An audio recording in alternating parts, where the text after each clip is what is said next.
Hello, welcome, and thank you for joining me on this cartoon-style animation series in Blender.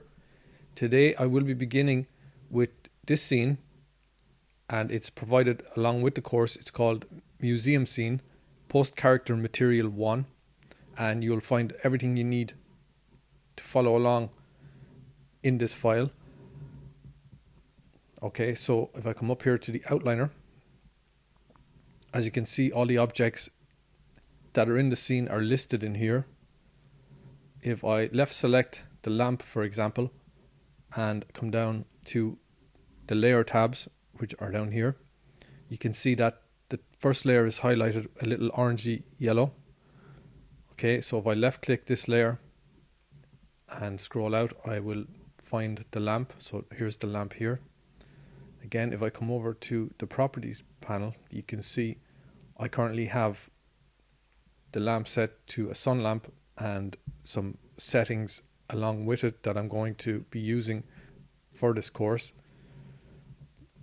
If I come back to the outliner and just come down to rig, left select the rig, just close this up, you can see the rig is on this layer here. So I'm just going to left click here and scroll out, and this is the character, and he is on this layer just so he can be worked on without too many objects in the way.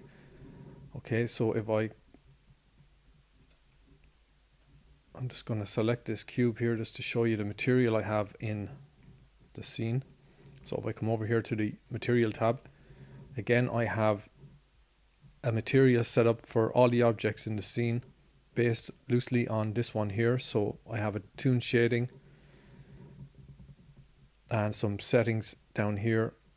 Again, you're welcome to change them, but I would recommend leaving them as they are. If I come back over here to the render settings and scroll down here, under freestyle I have the line thickness set to 0.5. so I'm just going to press and hold the middle mouse button. If I press Z and left click render, or press the 9 on your keypad, Blender will just quickly render out a sample. Okay, as you can see, that's the line thickness here is 0.5, and it's represented over here by the 0.5, and that's the style this series will be rendering out at. And again, all these settings are set up for this style, so I would recommend keeping them in or around what they're currently set to.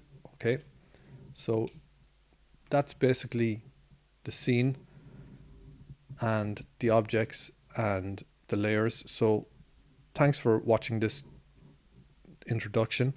I'll see you in the next tutorial. Thanks for watching. Goodbye.